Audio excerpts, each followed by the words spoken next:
almost there. No way. What is this? You're tuned in to the Eyes Open podcast, where secrets aren't safe and we see it all. Everybody wants to disagree nowadays. That's the thing, is everybody wants to disagree. I think we want to agree, but there's one thing that we cannot agree on. And that's the fact that there is an agenda, period. There is an agenda in this world. Okay?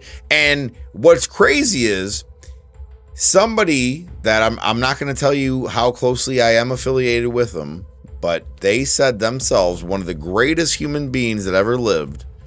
All right? He had his vices, but one of the greatest human beings to ever live, John F. Kennedy, said, there is an agenda, and I paraphrase here. I don't think I'm going to get it 100% right, but he said, there's an agenda to enslave every man, woman, and child, and before I leave this high and noble office, I will expose it.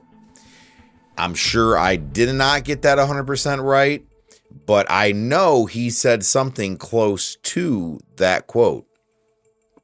But that's the point of what I'm saying is, even John F. Kennedy, now you can even go look up his speeches that he did on secret societies, okay?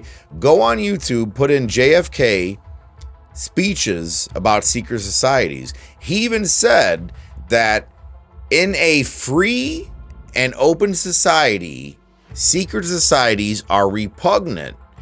But in a sense, you know, we are destined in a sense. Now, like I said, I'm just paraphrasing here, but I remember the speech I heard him say it is he pretty much said, we live by secret societies, and we do. Everything you look at, whether it's the mafia, whether it's cartels, whether it's gangs or the gangs that run the world, okay, whether it's the Illuminati, whoever it is, we live by secret societies, and that's just what it is. But see, I think a lot of people, it's not the fact that they don't want to believe in secret societies rule in the world, but it's the fact that people just cannot agree on one fundamental fact, and that is that there is an agenda. And once we can agree on that, I think we can all begin to have a different talk. But before we agree on any agenda, I have to shout out our sponsors over at Prima, okay? Real food, just like it says on the side. Join the fight against fake food.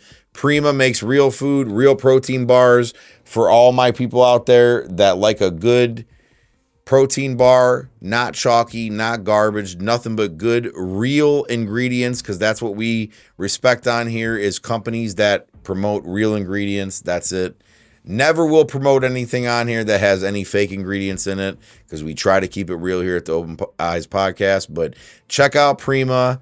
I love these protein bars. They have a bunch of different flavors. I think it's chocolate, mocha, cookie dough. I like the cookie dough personally, me personally. But like I said, before we get into the agendas of America, no agenda here, only real food. Check out Prima. Big shout out to our sponsors. But let's get into the show. Here we go. So what I'm trying to figure out is, just like I said before, if we see the great divide, that's what's happening to America right now, is there's a fundamental divide. And see, the divide is even different than it's ever been. And the reason it's different than it's ever been is for this reason. See, I myself voted for Trump 3 times, right? And even though I criticize him so much, voted for him 3 times. Because I seen what a businessman that's in charge can do. But here's the thing is, okay, there's a divide now. There's no longer left versus right, what we had when we all laughed. We're like, oh yeah, we got the Looney Tunes left over there. And then, you know, we got and I always found myself, you know, to be honest with you guys, in the middle. Even when there was the MAGA people, I call them magtards now, And then we have the people on the left, libtards, they call them whatever you want to call them. You know, each side, left or right, the wings of the same damn bird. And until right there, we understand that agenda, people will never understand that we're all being played. And that's why, that's what, like, in a sense, keeps me up at night. It's like, why don't people just come to a conclusion that there's nobody that's in this system, running the system, that cares about us, that makes sure the system continues to run, okay? Because since day one, okay, that's why you have a birth certificate, okay? If you understand economics, that's why they don't want you to understand economics. That's why they send you, the rich kids go to private schools, they go to boarding schools, they go to prep schools, they go to all these different schools. Even the Jewish kids, look at the schools they go to. You think they go to public school with the rest of us ass clowns? No. They go to their own schools to understand finance, to understand economics, to understand all the shit that's going on that honestly, even the middle class should know. So we don't get enslaved by the people that rule us. But we do get enslaved by them because they go to better schools. They understand economics better. These kids are, I've seen people at 16 years old and they're like, oh, the Jews, we're not trying to take over the world. Oh yeah, no, your kids are just like, you know, running trading bots at like 16 years old and fucking killing it and making millions of dollars. Nah, you guys ain't trying to take over the world. Not by any means at all. You know, who would ever think of that? But it's just the point of what I'm saying. They cannot say that they're not trying to enslave you when they're, one, creating the curriculum that your kids learn by, okay? They learn by, but also they're not even training their kids by that curriculum, okay? Their kids at 16 years old are making more money than the teachers that are teaching your kids in public school. That's wild. That's insane when you think about it. That's why, whether it's MIT, Harvard, you know, people make connections when they go there, but I promise you, look at the people that are getting inducted into Harvard and Ivy League schools and, you know, technology type colleges like MIT. A lot of the times they don't even have the best SAT scores. They just know the right people.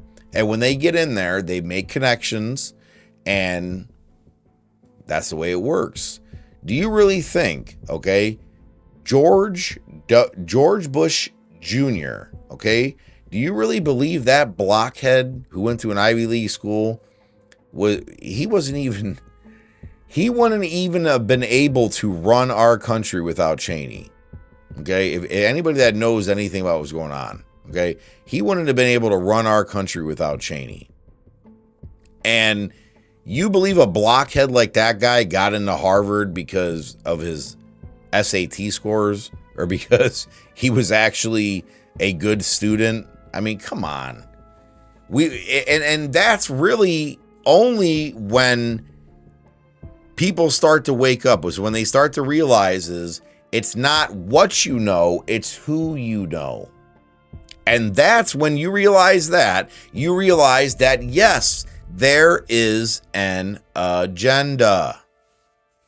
But people don't want to agree on that. And I think that's one of the big discussions to be had, is that there is an agenda. Once we agree there's an agenda, then you start asking yourself, who created that said agenda?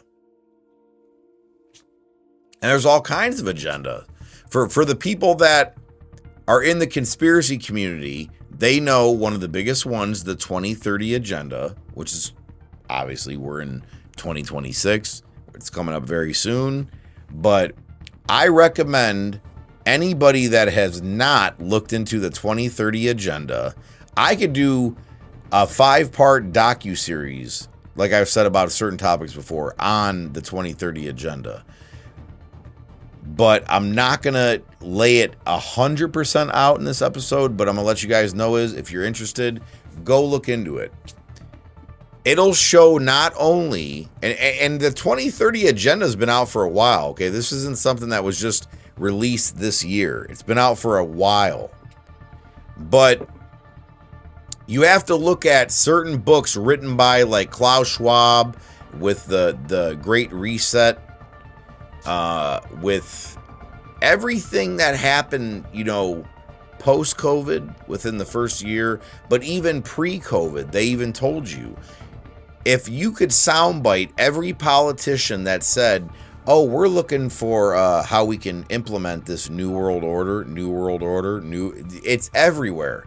They had from George Bush Sr. in the early 90s saying, oh, we're going to get this New World Order, to a million different politicians saying New World Order, everywhere.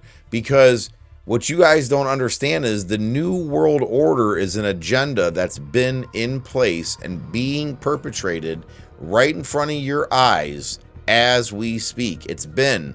And honestly, we've never been closer to it than we are right now. We are literally within the same year or two to where they're going to really implement the New World Order. And a lot of people will say, well, what does that look like? What does the New World Order look like when it really starts to get implemented is? And when people say that, I almost laugh because I'm like, you're looking at it right now.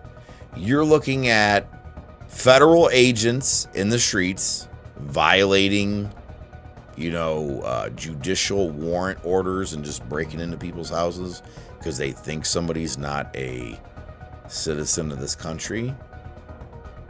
You know, a decade ago, we would have thought of that as complete treason. It looks like a president that is essentially having no regard for sovereignty for another country at all. Just saying, essentially, we're just going to go, you know, bomb or take over whatever country we want. You know what? We'll wipe our ass with them if we want to, but it's what we're going to do. It looks like a lot of things, but it looks like exactly what we're going through. And until people, and a lot of people, you know, I would say the people who are completely dead set on Trump, because like I said, with me, I voted for the guy 3 times. I wrote it way out with Trump until, shoot, it had to be, it was years ago, but it feels like years ago. But I'm glad that I finally stopped listening to the bullshit that guy was pitching. The guy literally said, smart people don't like me. Go look up that soundbite and see if I'm lying. The guy literally said, smart people don't like me. And this was after I even stopped liking him. But, and what's crazy is, if you guys go look back at the videos I made, okay, I stopped liking Trump before it was even fashionable. Now everybody's starting to walk away from Trump because they're like, oh, he said no war and now he's creating war. Not only did I tell you guys there was going to be war 2 months before the war happened, but I also told you Trump is the Antichrist and told you not to trust that guy all the way back in what? August, at least, minimum. Nobody can say I didn't tell you guys, but I mean, until we agree, like I said, until people can agree on that, I think that's when change can really be made. The left, I don't know if a lot of the people on the left can even be helped. A lot of you people are just straight balloon heads. Even as much as these people that are straight MAGA retarded, like I don't think a lot of them can be helped, but there's people on the left, I don't think a lot of you can be helped either. You guys are just too far gone. But if we could only get enough people that are like, I see people comment all the time that tell me, oh, you know what? It makes me sick to my stomach. I voted for that guy 3 times. Even the Hodge twins, man. I was waiting to see when they were going to walk away from that fucking train wreck. But even the Hodge twins walked away from him. But there comes a part when there comes a time when you have to walk away from a train wreck, okay?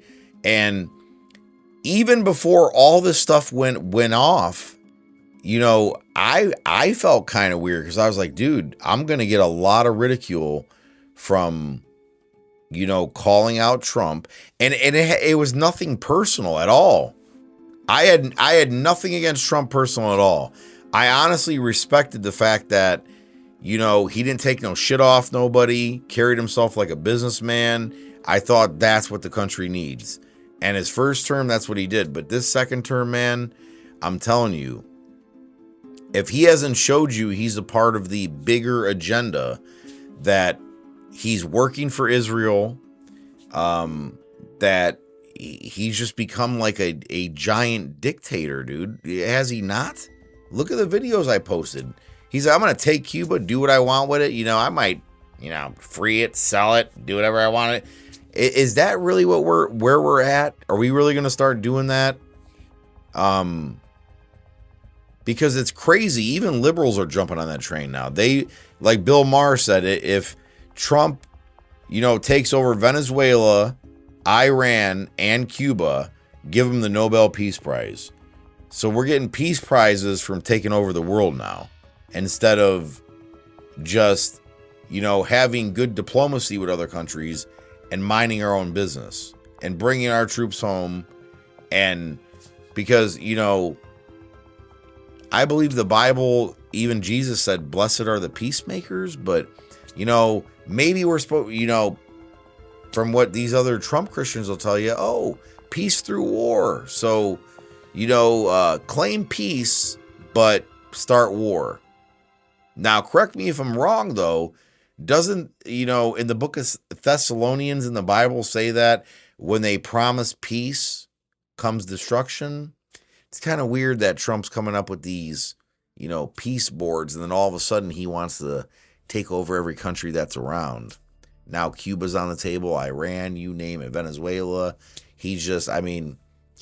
For me, I just can't believe that a lot of people don't see it. Until we all agree that an agenda is being perpetrated, then there's really nothing to talk about at that point. Unless you can really open your eyes to what's going on, then I guess your eyes are going to always stay shut.